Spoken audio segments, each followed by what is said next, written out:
This is the time I kind of sort of dated a Gothic girl. This is when I first got into Hazelwood. At the Walgreens on Pleasant Hollow, this girl had this whole Gothic ensemble on, reading the book Strange Wood. I remember this very well. She was so deep in the book she didn't even see me. She bumped into me and dropped most of her books. So one of the books that I picked up was called Gang Approval. I give her books and then she was just staring at me. And she had this weird swagger because she was just like, "What is your name?" I was like, "My name Richard." She was like, "Hello, Richard." And she already knew my cousin, so she looked past me and was like, "Hello, James." And my cousin always dismissed her because he always thought she was weird and trying to put a spell on him. So that was the first time we met. After that, she would always pressure my cousin to get my number. And he would call me like really pissed off, like, "Hey dude, she keep asking me, she keep throwing stuff at me. Can I give her your number?" So I'm like, "Yeah, alright, cool." Her main thing was she wanted to know when I was coming over there. So I would visit my cousin and then she would pop up. Around the second time of her popping up is when I meet her older sister.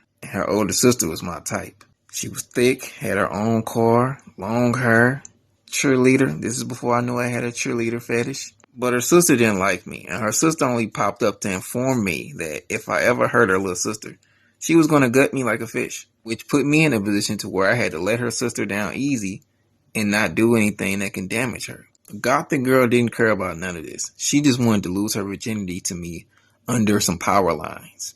I don't know the significance to this, but it was like an open field next to the Walgreens in Pleasant Hollow, and they had like a bunch of power lines and stuff in that area. So the first step was telling her that I'm not really into the Gothic thing, which isn't true. I actually am into it, but at that time, I just wasn't messing with it because it was too far gone for me.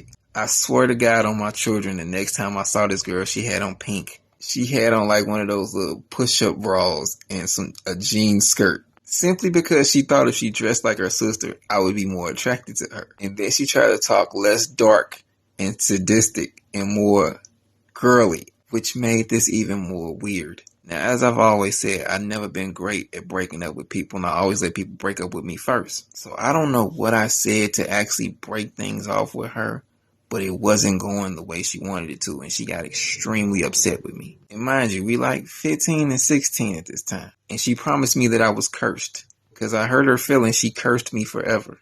I don't believe all that. I also remember she used to drag little boys up the street past where my cousin lived just so I could see her with other boys. What really ended our whole get-together thing, I had a massive conflict within Hazelwood where nobody associated with me and my cousin. So I'm pretty sure that was like the last time I saw her. Kind of curious what happened to her. But for the life of me, I can't spell her name because it was a very complicated name.